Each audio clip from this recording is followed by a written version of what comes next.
Um, welcome back, everyone, to the weekly politics show. Myself, Council Premier, co-hosted by Councillor Andrew Wood. We earlier on in the studio we had Taz. Taz is still with us, so I just want to do a bit of reflection.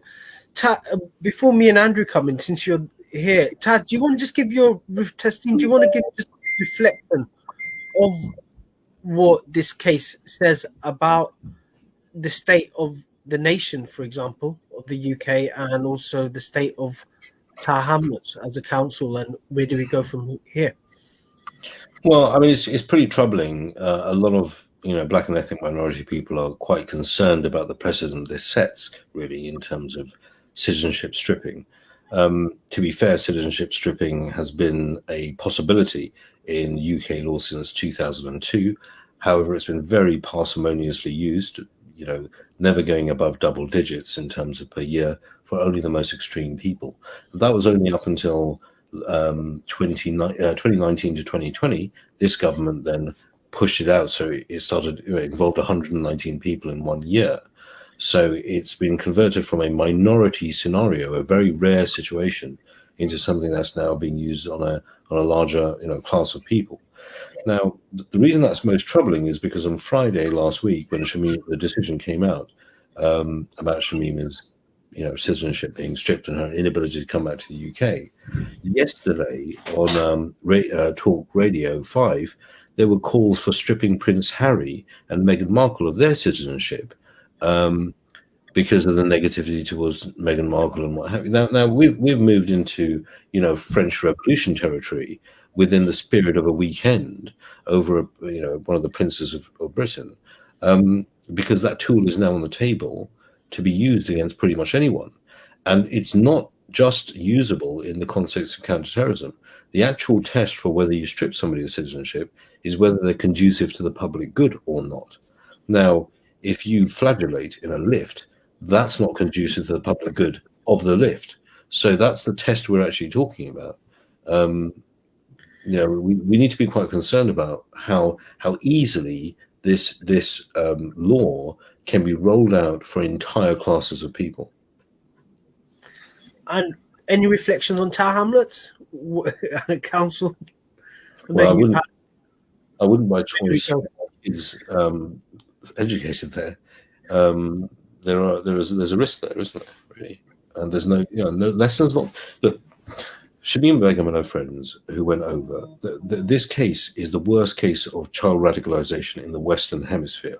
Forget England or France or even America. In the Western Hemisphere, there's never been this number of kids affected. In 5 years, we've done nothing at all to look at how and why this has happened. Nothing. That's really quite worrying. Cool. Andrew, do you want to come in with your reflection of what you've heard and where we go from here? Yes, I mean, as I said earlier, so from a purely personal kind of selfish viewpoint, I prefer her not to return. I think we've got enough problems in Tower Hamlets, and I'm sure the council would also like that as well, because I think I mentioned very briefly earlier, I mean, people have returned from Syria, including children, and I know the councillors are doing lots of work with those families and sort of trying to make sure the children are protected and all the rest of it.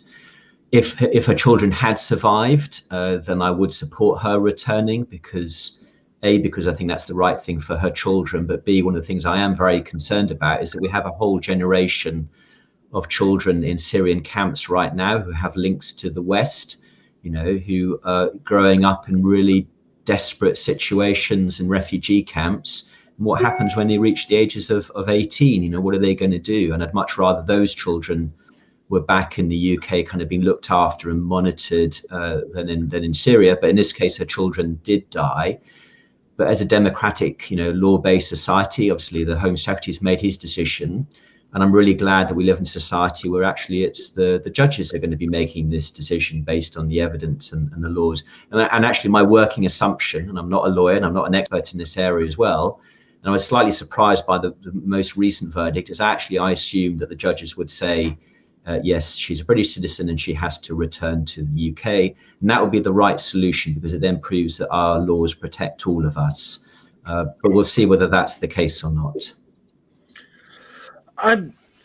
It's my reflection is just following the social media posts. So I did a post on this show, I think in the morning on Facebook. It's had over 12,000 views, and it's been commented on, and it's quite heated comments on various Facebook groups. Opinion seems to be polarized on this, and it reflects the mood here. I just want to give my point is that it's kind of worrying to me. I kind of like grew up where we in the assumption that we lived in a liberal democracy where certain rights are inalienable, that the state can't take away those rights. And working in the criminal justice system, you see that on a daily basis where people have the right to a fair trial. If they can't afford a lawyer, they're given a lawyer, they're given all opportunities, etc., to ensure that they have a fair trial and it's adjudicated upon. It seems worrying that there seems to be a shift away from that to a much more what they call an illiberal democracy or representative democracy, where rights are up for negotiation, where rights are basically based on consensus. And if the political powers decide that there's an exception to the rule, then there's an exception and there's nothing to do that. And that basically fundamentally question the direction we're going in this country. We assume that we're going in a certain direction and other countries are following on that. It seems like a regressive step. And I find it kind of troubling that you have the Home Secretary made the decision, but he made the decision on the recommendation of unelected officials. None of us could see that evidence, could see that recommendation. We can't challenge it, etc. It can't be challenged. It's now not going to be challenged in a court of law either. And it just seems to be a step towards authoritarianism, and especially troubling as minorities, where Shamima has been painted as a bogey woman figure, a hate figure, and as painted as another sort of vision. Instead of looking at the facts, people are just reacting to that. And yes, I'm going to be a bit more controversial now. Yes, ISIS are a fascist group. They do have a sort of like a fascist type ideology. But if you look at Western Europe, we went through a Second World War. People who did heinous crimes, they were put on trial. Some were executed in the Nuremberg trials, but other people were rehabilitated as well. So there was a process there was due process, and it seems that for whatever, and that in that conflict, millions of people died in that conflict. I'm not saying that ISIS are less terrible or anything like that. What I'm saying is, if we have the historical precedent to basically bring people to trial for the most heinous of crimes, then Shamima should have her day in court as well, and if necessary, be rehabilitated. Does anyone want to come back on that controversial point? Well, I mean, the thing is that what's the crime? Yeah. There isn't actually an accusation of any crime. So we're in a bizarre situation where the Home Secretary has an assessment that she may be of some risk to the United Kingdom. But at the same time, we have the brother of Salman Abedi. This is a guy who was a British citizen, who was moved to Libya and was involved in an actual serious plot which killed a large number of people in Manchester. Now, at the same sort of time where the Home Secretary is blocking Shamima Begum from coming, the British government spending treasure and effort to overcome difficulties in extradition from Libya to make sure that this guy is brought and facing the UK to face trial, which he did, and was then convicted of multiple murders, serving 50 plus years in prison. So on any metric, if you compare Shamima Begum with the brother of Salman Abedi, I mean, really, I don't think any of us or anyone would dare to suggest that she's more dangerous than Abedi, really. But yet, the complete opposite has been done, really. Any final thoughts, Andrew? Especially on the serious case review, are you going to call for that over scrutiny and in the council?